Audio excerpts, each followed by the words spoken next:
Hello friends, मैं एकता शर्मा और हम पढ़ रहे हैं आज अपनी story the cow of the barricades. The cow of the barricades means बाधाओं की गाय। बैरिकेड्स मीन्स होती है बाधाएं। जो रास्ते में अपन कोई काम करते हैं उसमें जब भी कोई प्रॉब्लम क्रिएट होती है, समस्याएं होती है, उनको बोलते हैं बाधा, तो उनको बैरिकेड बोला जाता है। तो उन बैरिकेड्स की, उन बाधाओं की गाय।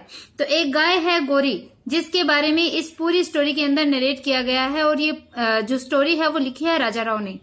इस स्टोरी के अंदर ये जो काऊ है, ये जो गाय है गोरी, ये गोरी एक मतलब पवित्रता, शांति की प्रतीक इसमें बताई गई है। पवित्रता की प्रतीक है, शांति की प्रतीक है, जो कि बुराइयों का अंत करती है, लोगों की जान बचाती है एक तरीके से। तो 1947 के लगभग इसको लिखा गया था। तो इसमें बताया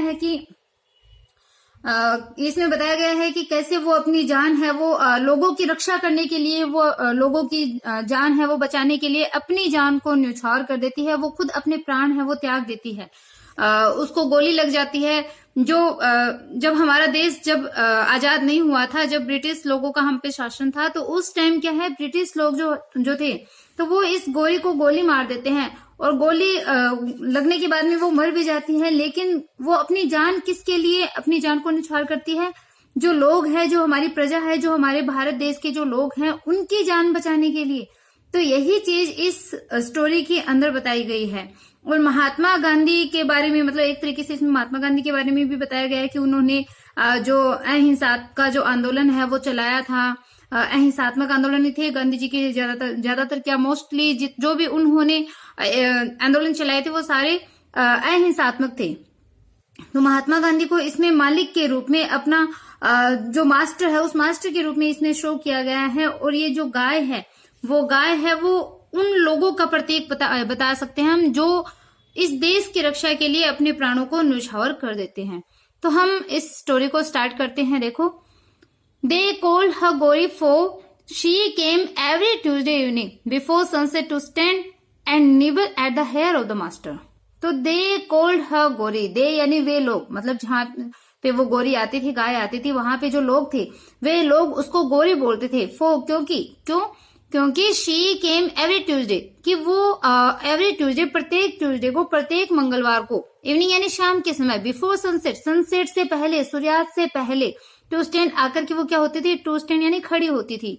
तो वे लोग उसे गोरी बोलते थे क्योंकि वो प्रत्येक ट्यूजडे को, मंगलवार को, सनसेट होने से पहले शाम के समय आकर खड़ी हो जाती थी।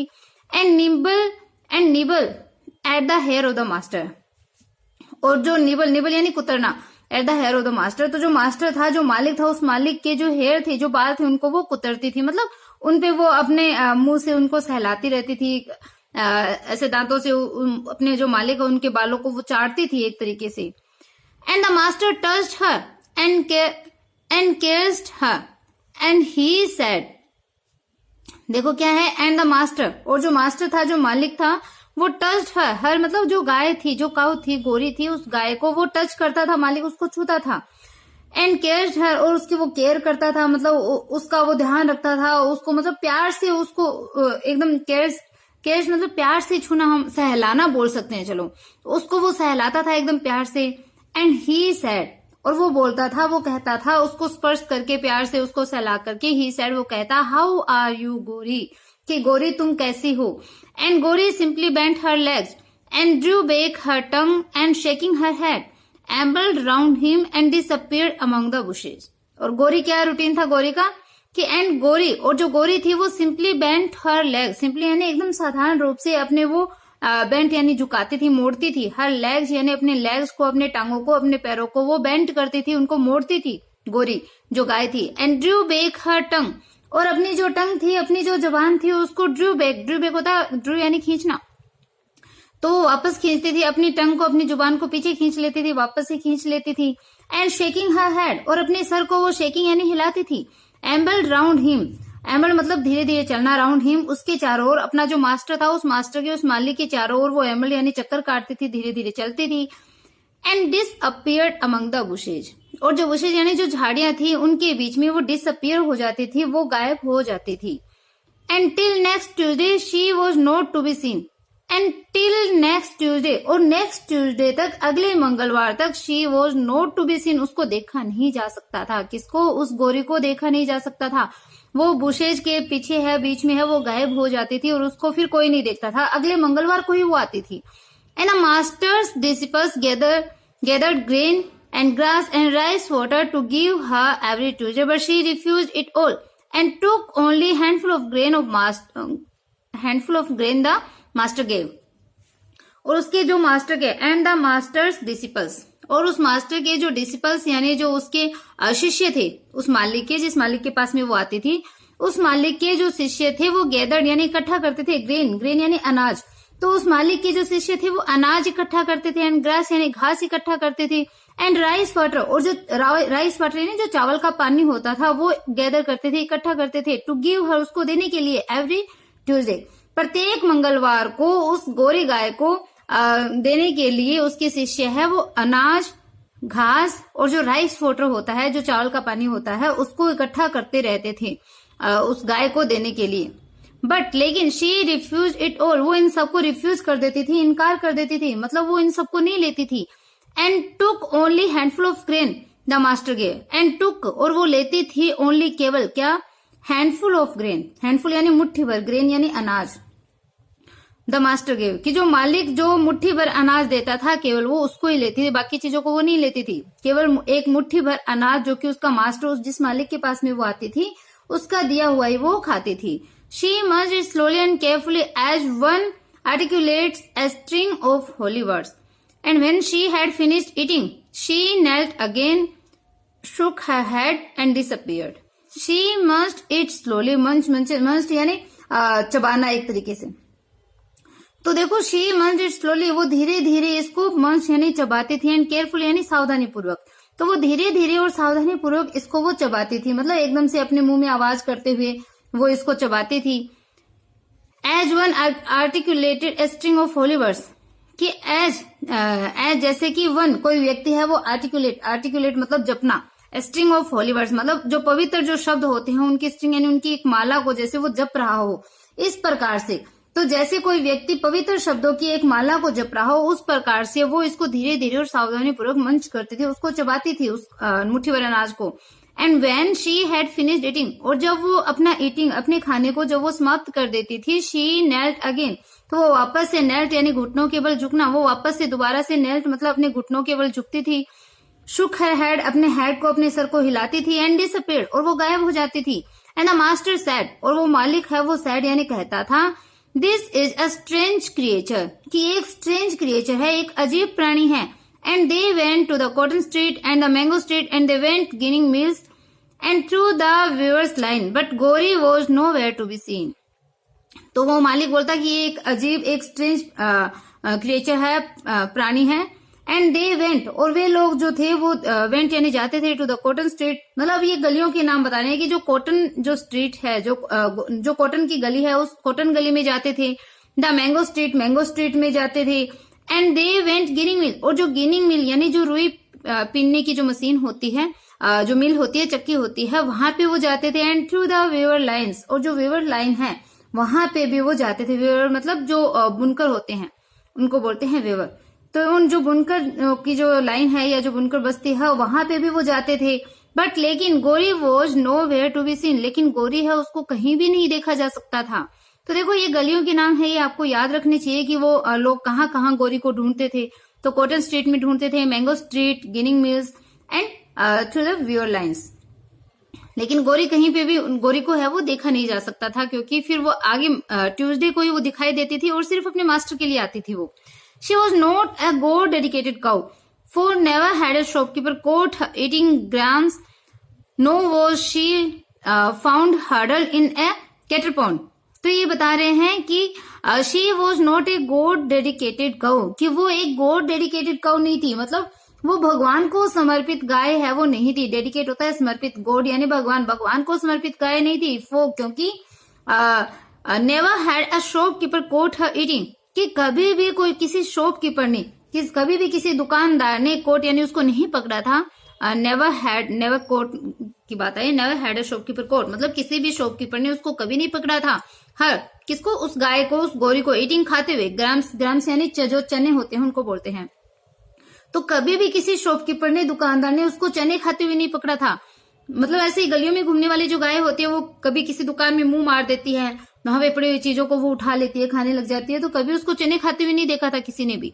नो वो she found huddle in a cattle pond, और किसी ने भी उसको नहीं पाया था हडल।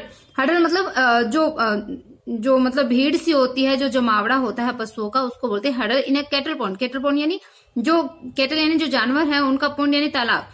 तो न ही उस गोरी को किसी कैटल पॉन्ड के पास में किसी जानवरों के पशुओं का जो तालाब होता है उसके पास में उस हडल ने उस भीड़ के अंदर नहीं पाया था, किसी ने भी उसको नहीं देखा था कैटल पॉन्ड पे भी। मतलब वहां पे जहां पे पशु सारे पानी पीते थे तो वो लोग देखते थे कहीं गोरी दिख जाए, लेकिन वो कहीं नहीं दिखती थी।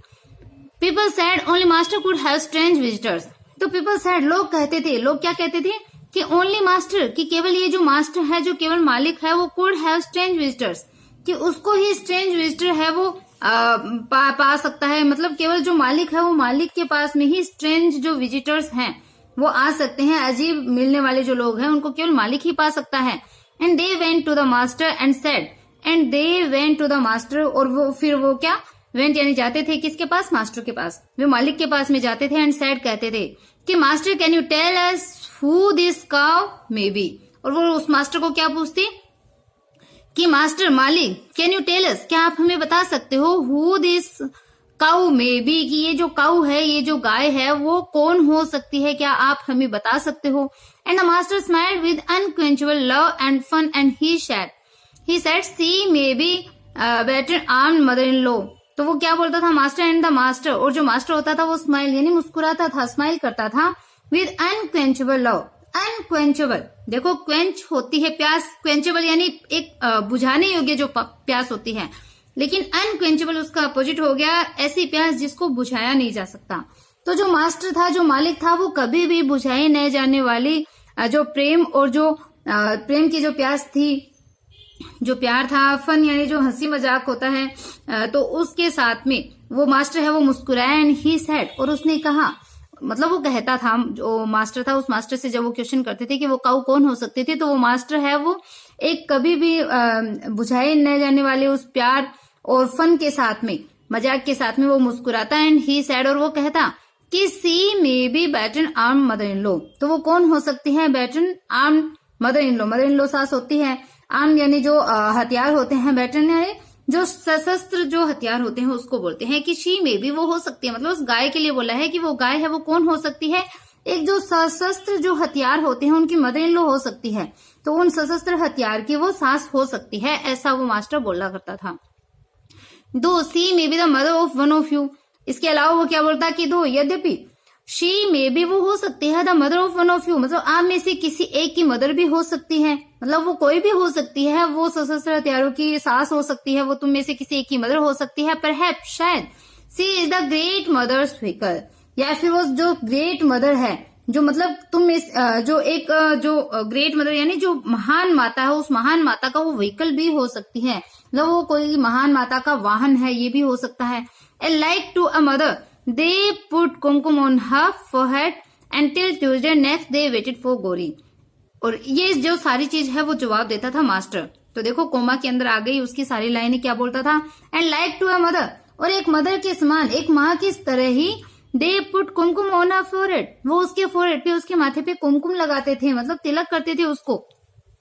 एंड टिल ट्यूजडे, और आगे मंगलवार तक, दे नेक्स्ट डे वेटेड फॉर गोरी, और अगले मंगलवार तक वो क्या वेटेड यानी इंतजार करते थे, किसके लिए, गोरी, जो गोरी थी, जो गाय थी, उसका इंतजार है वो अगले मंगलवार तक वो करते थे। But people heard of it there and they came with grain and hay and kumkum water saying we have a strange visitor let us honour her. But लेकिन people heard of it there, लेकिन जो लोग होते थे वो उसके बारे में, हर्ड यानी सुनते थे, ऑफ इट उसके बारे में, मतलब उस गाय के बारे में, देर वहां पे, लेकिन लोग है वो वहां उसके बारे में सुनते थे। And they came with grain, और वो ग्रेन के साथ में, अनाज के साथ, है यानी जो हरा जो घास होता है, जो भूसा होता है, उसके साथ कुमकुम वाटर, कुमकुम एंड वाटर होना चाहिए, कुमकुम वाटर नहीं होता, तो कुमकुम के साथ और पानी के साथ में वो आते थे, जो लोग होते थे वो आते थे। कैसे आते थे, अपने साथ अनाज लिए हुए, भूसा लिए हुए, कुमकुम लिए हुए और पानी लिए हुए वो आते थे। एंड सेइंग कहते थे we have a strange visitor, मतलब हमारे पास में एक स्ट्रेंज विजिटर है, या एक अजीब, एक मिलने वाला हमारे पास में प्राणी है। लेट अस ऑनर हर, कि हमें उसका ऑनर करना चाहिए, हमें उसका सम्मान करना चाहिए। एंड मर्चेंट्स केम सेइंग, और जो मर्चेंट्स होते थे, जो व्यापारी होते थे, वो केम आते थे, सेइंग ये कहते हुए आते थे कि maybe she is Lakshmi the goddess and we may have more money next harvest. वो क्या कहते थे कि मे बी हो सकता है शी इज लक्ष्मी, कि वो लक्ष्मी हो, ऐसा हो सकता है कि वो देवी जो लक्ष्मी है वो लक्ष्मी हो, द गॉडेज मतलब जो देवी होती है, and we may have more money, और हम ज्यादा धन है वो पा सकते हैं नेक्स्ट हार्वेस्ट, मतलब अगली जो हार्वेस्ट है, जो फसल है, उससे हम ज्यादा धन है वो पा सकते हैं। तो ऐसा हो सकता है वो लक्ष्मी हो, देवी लक्ष्मी, और उससे हम और अधिक जो उसकी अगर हम सेवा करेंगे, पूजा करेंगे, उसको सम्मान देंगे, तो अगली हार्वेस्ट में, अगली फसल में हमें और अधिक धन भी प्राप्त हो। देखो मेल लगा करके पॉसिबिलिटी दिखा दी। And fell at her feet, and fell, और वो गिर जाते थे, कहा? उसके फीट, उसके पैरों में वो गिरते थे। And students came to touch her head and tail saying, और जो स्टूडेंट्स थे, जो विद्यार्थी थे, वो केम आते थे टू टच हर हेड, उसके हेड को टच करने के लिए, उसके जो सर है उसको, एंड टेल यानी पूंछ। तो जो स्टूडेंट है वो उसके हेड और उसके टेल यानी उसकी पूंछ और सर को टच करने के लिए आते थे, सेइंग ये कहते हुए कि let me pass the examination this year, कि मुझे लेट मी पास मतलब मुझे पास करवा दीजिए, द एग्जामिनेशन, ये जो एग्जामिनेशन है, जो परीक्षा है, दिस ईयर, इस साल, कि मुझे इस वर्ष परीक्षा में पास करवा दो। जैसे स्टूडेंट्स में होता है, जब एग्जाम होता है उस टाइम भगवान को कुछ ज्यादा याद करते हैं, या फिर कहीं को सुन लिया हो विश पूरी होने के लिए, तो वो भी हम ज्यादा ही करते हैं एग्जाम टाइम में। And young girls ask for husbands and widows to ask for childrens, और देखो हर एक लोगों की विश दिखा रखी है। मर्चेंट क्या सोचते थे, जो स्टूडेंट्स है वो क्या सोचते, और ये जो यंग गर्ल्स है मतलब जो युवा लड़कियां हैं, तो जो युवा लड़कियां हैं वो आस्क फॉर यानी मांगती थी, क्या मांगती थी? हस्बैंड्स। तो युवा लड़कियां हैं वो पति मांगते हैं। जो विडोज, और जो विडोज थी, जो विधवा होती थी, टू आस्क फॉर चिल्ड्रन, और वो चिल्ड्रन की, बच्चों की डिमांड करती थी, बच्चे मांगती थी। एक तरीके से जो चिल्ड्रंस वर्ड है ये मतलब पवित्रता का प्रतीक बताया गया है, कि यहाँ पे जो विडो है वो अपनी मतलब पवित्रता के रूप में वो पवित्रता मांगती थी एक तरीके से, कि हमारी जो पवित्रता है वो बनाए रखें। And so every Tuesday there was a veritable procession of people at master's hermitage. And so, और इस प्रकार से एवरी ट्यूजडे, प्रत्येक मंगलवार को, there was a veritable procession, procession होता है जुलूस, तो वहां पे एक वेरिटेबल यानी एक जो वास्तविक जो प्रोसेशन है, जो जुलूस है, वो जुलूस होता था, वो पीपल यानी लोगों का, एट मास्टर्स हर्मिटेज, मास्टर के हर्मिटेज यानी आश्रम में। तो प्रत्येक, इस प्रकार से प्रत्येक मंगलवार को उस मालिक के आश्रम में लोगों का एक वास्तविक प्रोसेशन जो है वो होता था, लोगों का एक वास्तविक जुलूस होता था। But Gauri would pass by them और like holy wife among man, and going straight to the master would nibble at his hair and disappear among the bushes. But लेकिन Gauri would pass by them, जो गौरी होती थी, would यानी वो would pass by them, वो उसके पास से गुजरती, और like holy wife among man, मतलब जो गौरी होती थी वो एक होली वाइफ के समान, एक पवित्र पत्नी के समान, अमंग मैन मतलब लोगों के बीच में से, तो गौरी होती थी वो लोगों के बीच में से एक पवित्र पत्नी के समान उनके पास से गुजर जाती थी, मतलब सीधे उन लोगों को छोड़ते हुए वो चली जाती थी, उनके पास से वो गुजर जाती थी, उनको पीछे कर देती थी। And going straight to the master, वो सीधे कहाँ जाती? मास्टर के पास में जाती। Would nibble at his hair, और उसके हेयर को वो निबल यानी कुतरती थी। And disappear among the bushes, और फिर वो बुशेज जो झाड़ियां होती थी, उन झाड़ियों के अंदर वो डिसअपियर हो जाती थी, गायब हो जाती थी। People unable to take back the untouched offering gave them to the river and the fishes jump to eat them as at a festival. People unable to take back, जो लोग होते थे वो अनेबल होते थे, मतलब एबल यानी समर्थ होना, अनेबल यानी किसी चीज को करने में असमर्थ होना। तो जो लोग है वो अनेबल होते थे, असमर्थ हो जाते थे। टू टेक बैक, वापस ले जाने में, द अनटच्ड ऑफरिंग, अनटच्ड मतलब जो अनछुई, ऑफरिंग यानी जो गिफ्ट वगैरह थे, जो उपहार थे, जो गाय के लिए वो लाए थे, गौरी के लिए, gave them to the river. तो जो लोग है वो लोग क्या करते थे, उन चीजों को, उन अनछुई जो भेंट थी जो उनको देने के लिए वो लेकर आए थे, उनको वापस ले जाने में वो अनेबल होते थे, असमर्थ होते थे। टू द रिवर, वो उसमें रिवर में यानी नदी को वो दे देते थे। Gave them to the river मतलब उन सामान को, उन ऑफरिंग को वो रिवर में दे देते थे। तो उन अनछुई जो भेंट थी, जो ऑफरिंग थी, जो चीजें थी, उन चीजों को वो वापस ले जाने में असमर्थ होते थे और उनको वो रिवर को दे देते थे, नदी में दे देते थे। एंड द फिशेज, और जो फिशेज थी, जो नदी के अंदर जो मछलियां थी, वो जम्प टू ईट देम, वो उनको ईट यानी खाने के लिए, उन चीजों को खाने के लिए वो जम्प यानी उछलती। एज एट अ फेस्टिवल, जैसे कि कोई फेस्टिवल हो, जैसे कि कोई उत्सव हो, त्योहार हो, उस प्रकार से वो उछलती। But the crocodile had disappeared from the wells of the deep water. But लेकिन द क्रोकोडाइल, जो क्रोकोडाइल होता था, जो मगरमच्छ होता था, वो मगरमच्छ हैड डिसअपियर्ड, वो गायब हो जाता था from the whirls of the deep water. Whirls मतलब जो घुमाव होता है, जो पानी के अंदर जो डीप वाटर यानी जो गहरा पानी है, उसके अंदर जो वर्स है, जो घुमाव है, उस घुमाव के अंदर से जो क्रोकोडाइल है, जो मगरमच्छ है, वो गायब हो जाता था। सिर्फ मछलियां उनको खाती थी और एक बार क्रोकोडाइल है वो गायब हो जाता था। And one fine morning the master woke in his bed to hear the snake and the rat playing under him, for when the seeker find harmony, the jackal and the deer, the rat and the serpent become friends. And one fine morning, तो अब बताया है कि एक fine morning को, एक सुंदर सुबह के समय, the master woke in his bed, जो मास्टर है, जो मालिक है, वो वोक यानी वो जाग गया, इन हिज बेड, अपने बिस्तर में वो जाग गया। टू हियर द स्नेक, उसने क्या हियर यानी उसने सुना, the snake and the rate playing under him, तो उसने एक स्नेक, एक सांप को और चूहे को सुना, प्लेइंग अंडर हिम मतलब अपने नीचे, जहां पे वो बिस्तर पे, जहां पे भी वो सो रहा था, तो उसके नीचे एक चूहे को और एक सांप को खेलने की आवाज को उसने सुनते हुए मास्टर है वो अपने बेड पे वो जाग गया। For when the seeker find harmony, for when the seeker finds harmony, for क्योंकि जो सीकर है, जो खोजने वाला होता है, फाइंड्स हार्मनी मतलब उसको हार्मनी यानी जो आनंद है, जो खुशी है, जैसे कि उसको कोई खुशी प्राप्त हो रही है, इस प्रकार से वो जाग गया था उसको सुनते हुए। The jackal and the deer, the rat and the serpent become friends, तो देखो द जेकल यानी जो सियार होता है, एंड द डियर यानी हिरण, तो जो सियार और जो हिरण है, and the rat and the serpent, और जो रेट यानी जो चूहा है और जो सर्पेंट है वो बिकम फ्रेंड्स, वो दोस्त बन गए थे। And Gauri was no doubt the fervent soul who had sowed the paths of this world to be born a sage in the next, for she was so compassionate and true. And गोरी, और जो गोरी है was no doubt, वो निसंदेह है, जो गोरी है वो क्या है, the fervent soul, fervent मतलब एक उत्साही सोल होती है, आत्मा, तो जो गोरी है वो निसंदेह एक fervent सोल थी, एक उत्साही आत्मा थी गोरी।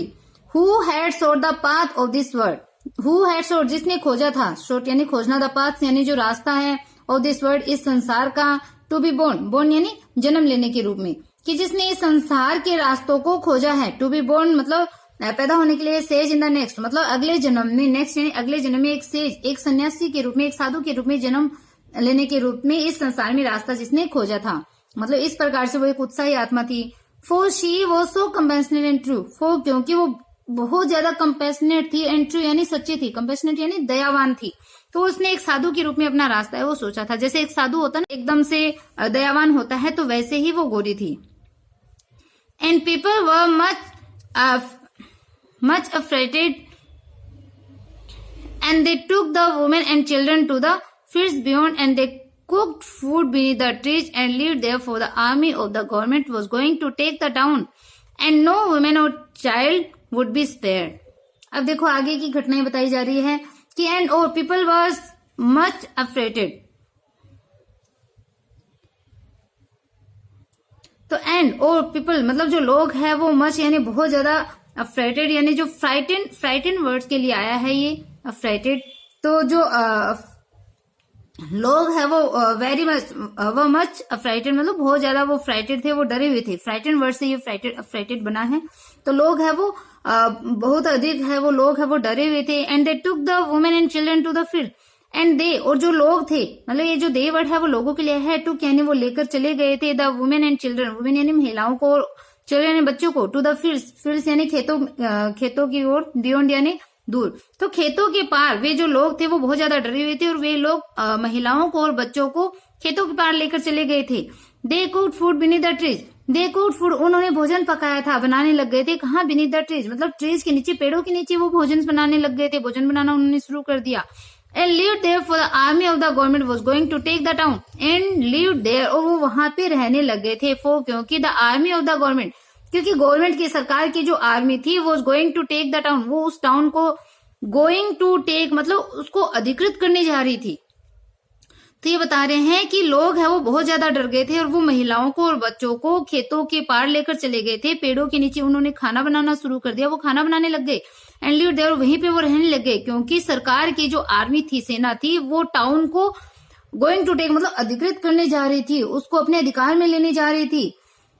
एंड नो वुमेन और चाइल्ड वुड बी स्पेयर्ड, और कोई भी महिला और जो बच्चा है वो स्पेयर्ड यानी बचना, तो कोई भी महिला या बच्चा है वो नहीं बचेगा।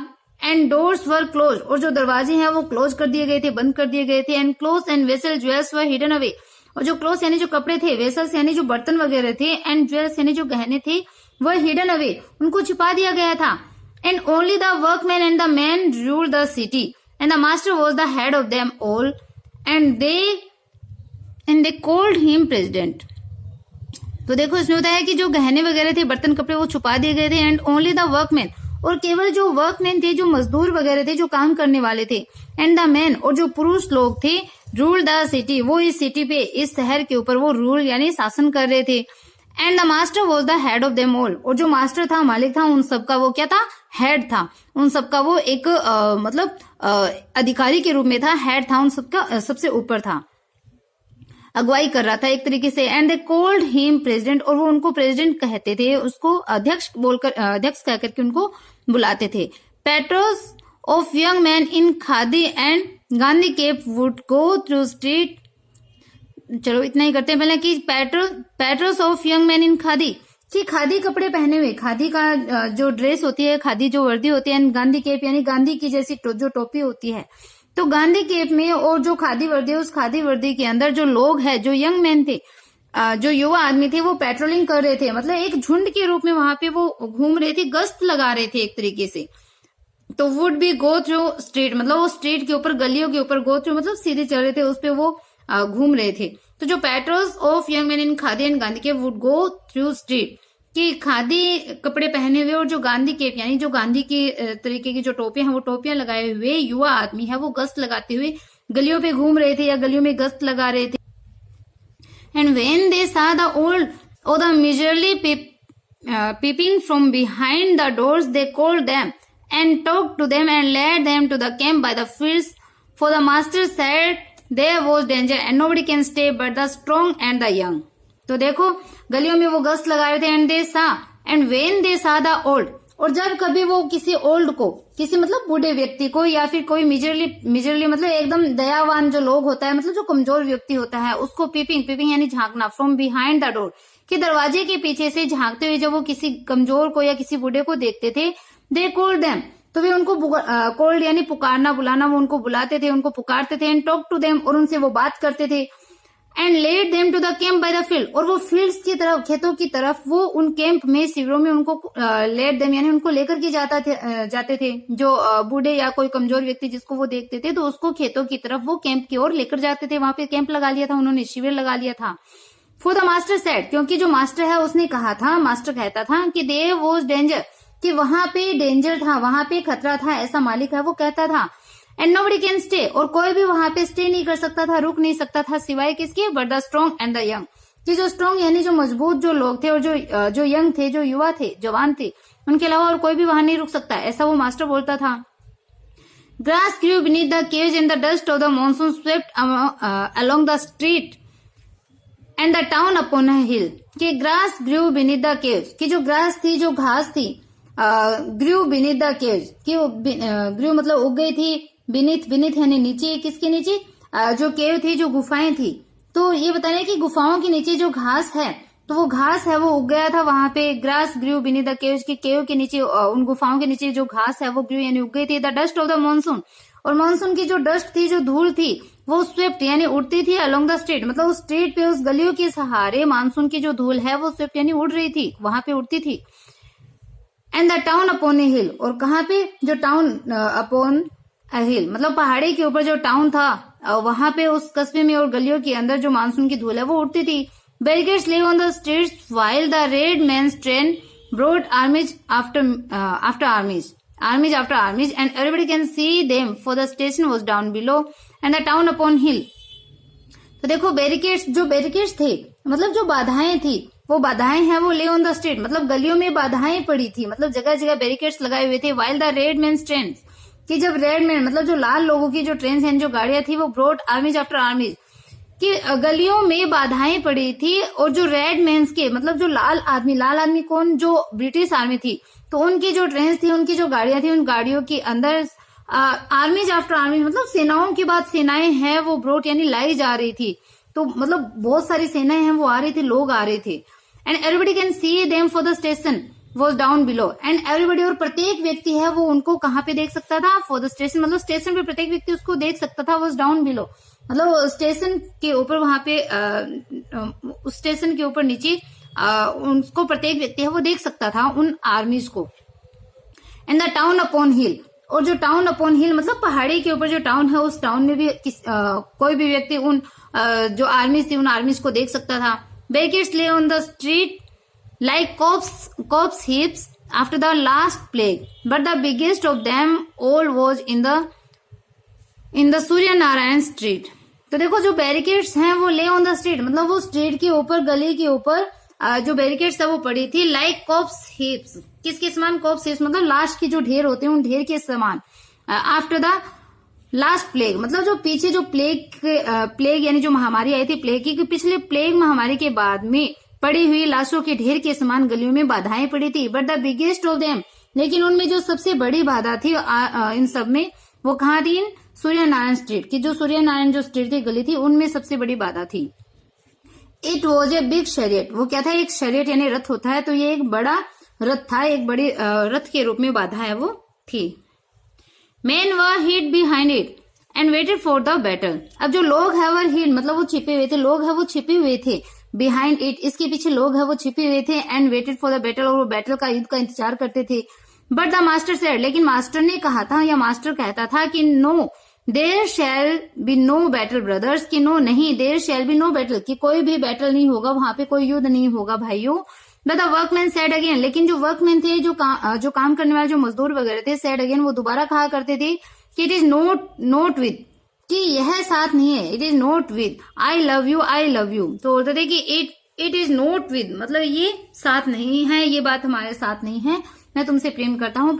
That you can change the grinning heart of this government, कि दैट यू कैन चेंज, कि आप है वो चेंज कर सकते हैं, परिवर्तित कर सकते हैं the grading heart of this government, कि इस गवर्नमेंट के, इस सरकार का जो ग्रीडिंग यानी जो दमनकारी जो हार्ट है, जो हृदय है, उसमें परिवर्तन कर सकते हैं। ये जो लाइन है वो इस सरकार का जो दमनकारी हृदय है उसको चेंज कर सकती है। And a broad picks and साइज and crowbars, a few Mohammedans brought their swords and 1 or 2 stole rifles from the mansions, and there was regular fighting army ready to fire on the red man's men। तो देखो इसमें बताया है कि and they brought pigs, और they brought मतलब वो ले आए थे, क्या ले आए थे, पिक्स यानी जो तलवार है उन तलवारों को ले आए थे, जो साइज मतलब जो कुल्हाड़ी वगैरह है उन कुल्हाड़ी को ले आए थे, क्रोबार मतलब जो दराती वगैरह है वो ले आए थे, एंड फ्यू मोहम्मडन्स, और कुछ जो मोहम्मडन्स है वो तलवार भी ले आए थे। तो दे ब्रॉड पिक्स एंड साइज एंड क्रोबार मतलब वे जो लोग है वो ले आए थे, क्या ले आए थे, पिक्स मतलब जो कुल्हाड़ी है, जो दराती है, जो क्रोबार मतलब जो छड़ वगैरह लोहे की है वो ले आए थे, और कुछ मोहम्मडन्स है वो तलवार भी ले आए थे, मतलब वो लड़ने के लिए, युद्ध करने के लिए वो चीजें ले आए थे। एंड 1 or 2 और 1-2 लोग है वो स्टोल यानी चुरा लाए थे, क्या, राइफल्स चुरा लाए थे, राइफल मतलब जो पिस्टल वगैरह होती है वो चुरा लाए थे, चुराई हुई राइफल ले आए थे फ्रॉम द मेंशन मतलब जो बड़े बड़े जो भवन थे, तो उन बड़े बड़े भवनों से 1-2 लोग है वो कुछ राइफल्स चुरा कर ले आए थे। There was regular fighting army ready to fall on the red man's man, and there was regular, और वहां पे क्या था, रेगुलर यानी नियमित जो फाइटिंग आर्मी मतलब लड़ाई करने वाली जो आर्मी थी, जो लोग थे, सेना थी, ready to fall on the red man's man, कि जो उन लाल आदमियों के जो आदमी थे, ये मैन तो एक सिंगल है, सिंगुलर के रूप में, और ये जो मैन है वो प्लूरल के रूप में आया है, जो ब्रिटिश आर्मी है, कि उन लाल आदमियों की जो आर्मी है, जो आदमी है, उनके ऊपर फाइटिंग करने के लिए, नियमित रूप से लड़ाई करने के लिए, तो वो उसके लिए क्या थे, रेडी टू फॉल, उस पर गिरने के लिए वो तैयार रहती थी। ये जो आर्मी है युद्ध करने के लिए तैयार रहती थी कि किसी भी टाइम युद्ध हो जाए। Master went and said this and the master went and said that, master है वो वेंट वो जाता था, एंड सेड दिस मतलब मास्टर है वो जाता, कभी ये कहता था कुछ, और मास्टर जाता और कभी सेड दैट मतलब वो कहता, मतलब जो मालिक है वो जाकर के कभी कुछ बोलता कभी कुछ बोलता, उन लोगों को कुछ न कुछ बोलता रहता था। बट द वर्कमैन सेड, लेकिन जो वर्कमैन थे, जो मजदूर थे, वो कहते थे वी विल फाइट, हम लड़ेंगे, एंड फाइट दे वुड, और वो क्या करते, वो लड़े भी, फाइट दे वुड, और उन्होंने लड़ाई करी भी। वो ये बोलते थे कि वी विल फाइट मतलब हम लड़ाई करेंगे, हम फाइट करेंगे, एंड फाइट दे वुड, और उन्होंने फाइट करी भी। So deep in despair the master said, कि सो डीप मतलब इतनी डीप, इतनी गहराई के साथ में, डिसपेयर, डिसपेयर यानी निराशा के अंदर, तो वो निराशा में इतनी गहरे डूबे हुए थे। द मास्टर सेड, मास्टर ने कहा I resign from the presidency, कि मैं ये जो प्रेसिडेंटशिप है, जो अध्यक्षता है, उससे मैं रिजाइन करता हूँ, मतलब उससे मैं त्याग पत्र दे देता हूँ इस प्रेसिडेंटशिप से। And he went and set in meditation, और वो चला गया और सेट मतलब बैठ गया, मेडिटेशन यानी ध्यान लगा करके बैठ गया। And rose into the words from which came light and love, and rose, और वो खड़ा हुआ इनटू द वर्ड्स मतलब इस वर्ड, इस संसार में वो उठ गया था, एकदम से खड़ा हो गया था। Which comes light and love, जिसमें से प्रेम और रोशनी आती थी। बोलता है कि ये संसार, जहां से लाइट, जहां से प्रकाश और प्रेम जो आता था, उस संसार से वो एकदम खड़ा हो गया था, उठ गया था, वो ध्यान एकत्रित करते हुए मेडिटेशन में वो बैठ गया। In order that the city might be saved from the blood shed, in order that, और इसके क्रम में ही, इन ऑर्डर दैट मतलब इस क्रम में, the city might be saved, जो सिटी है, जो शहर है, वो माइट बी सेव्ड मतलब उसको बचाया जा सकता है from blood shed, blood shed यानी जो रक्तपात होता है। तो इन ऑर्डर दैट मतलब इस क्रम से इस सिटी को, इस शहर को, इस ब्लड शेड से, रक्तपात से बचाया जा सकता है। And when people this they were greatly angered against the workman, but they knew the workman were right and the master was right, and they did not know which way the eye should turn. And when, और जब, people this, तो इसमें बता रहे हैं कि and when, और जब, जो पीपल यानी जो लोग थे, दे वर ग्रेटली एंगर, जब लोग है वो एकदम ग्रेटली नहीं, बहुत अधिक जब वो एंगर थे, जब गुस्से में थे, वहां पे जो लोग थे, जो वर्कमैन थे, जब उन वर्कमैन के खिलाफ, उन लोगों के खिलाफ जब वो बहुत ज्यादा गुस्से में थे, अगेंस्ट द वर्कमैन मतलब उन वर्कमैन के अगेंस्ट, बताया जा रहा है कि जब उस वर्कमैन यानी उन कामगारों के, या फिर ये जो मजदूर वगैरह थे, उनके अगेंस्ट, उनके विरुद्ध जब लोग बहुत अधिक गुस्से में थे, बट परंतु, लेकिन दे न्यू, वे जानते थे, द वर्कमैन वर राइट, लेकिन वो जानते थे कि ये जो वर्कमैन थे, जो काम करने वाले थे, जो मजदूर थे, वो राइट थे, वो सही थे, कि उनको पता था कि युद्ध तो होगा ही, फाइटिंग तो होनी है। द मास्टर वॉज राइट, और जो मालिक है वो मालिक भी सही था। And they did not know, और दे डिड नॉट नो, वे नहीं जानते थे कि which way the eye should turn, कि किस प्रकार से जो आई है, जो आंखें हैं, शुड टर्न वो घूमेगी, मतलब किस प्रकार से आइज है वो टर्न हो जाएगी, इस चीज को वो नहीं जानते थे। Owls heard about even in the mid day light, and when dust fail all the stars hung so low that people knew the night will see the fight. Owls hovered about even the midday, कि जो owls थे, जो उल्लू थे, वो उल्लू क्या हो रहे थे, hovered यानी मंडरा रहे थे, about even in the mid day light मतलब मिड डे लाइट में, यानी दिन की रोशनी में भी जो उल्लू है, मतलब बोला जाता है कि उल्लू रात में मंडराते हैं, लेकिन दिन की रोशनी में भी जो उल्लू है वो मंडरा रहे थे। एंड व्हेन डस्क फेल, और जब डस्क यानी जब अंधेरा हो जाता था, ऑल द स्टार्स, सारे जो स्टार्स होते थे, जो तारे होते थे, वो हंग सोलो मतलब हंग यानी लटकना, सोलो यानी इतने नीचे वो तारे हैं वो लटकने लग जाते थे। That people new the night will see the fight, कि लोग है वो न्यू यानी जानते थे कि जो नाइट है, जो रात है, विल सी द फाइट, कि वो भी इस फाइट को, इस लड़ाई को वो भी देखेगी, ऐसा लोग है वो जान जाते थे। But everybody looked at the empty street corners and said where is she glory, but लेकिन everybody looked at the empty street corner, लेकिन प्रत्येक व्यक्ति ने खाली जो गली थी उसके कॉर्नर में देखा, एंड सेड, और उन्होंने कहा कि वेयर इज शी, वो कहाँ पे है, कौन, गोरी, गोरी कहाँ पे है। तो गोरी जो कि प्रत्येक मंगलवार को आती थी। And at 10 that night the first war chariot were heard to move up and cannons and banners and lifted sword rushed in assault, कि एट 10 दैट नाइट मतलब उस रात्रि को 10 बजे द फर्स्ट वॉर चैरिट, की पहला जो युद्ध का रथ था, उस युद्ध रथ को वर हर्ड यानी सुना गया, टू मूव अप यानी हिलते हुए, तो उस रात 10 बजे पहले युद्ध के रथ को हिलते हुए सुना गया। एंड कैनन्स मतलब जो तोप थी, एंड बैनर्स मतलब जो एकदम जो तेज धार वाले जो चाकू होते हैं, लिफ्टेड स्वॉर्ड यानी उठी हुई जो तलवारें होती हैं, वो रश्ड इन असल्ट, असल्ट मतलब जो आक्रमण होता है, तो उस रथ को हिलते हुए सुना था। तो धार वाले चाकू, तेज धार वाले चाकू, एंड जो उठी हुई जो तलवारें थी वो आक्रमण के लिए दौड़े, मतलब उस रात्रि को जो युद्ध है वो शुरू हो गया था। पहली बार ये जो वॉर चैरियट था उसको सुना गया था हिलते हुए। तलवारें, चाकू, जो तोप है वो सारे के सारे आक्रमण के लिए उठे थे। तो आई होप आपको इतनी स्टोरी है वो समझ में आई है। नेक्स्ट पार्ट हम अगली वीडियो में करेंगे। Okay, bye, have a nice day.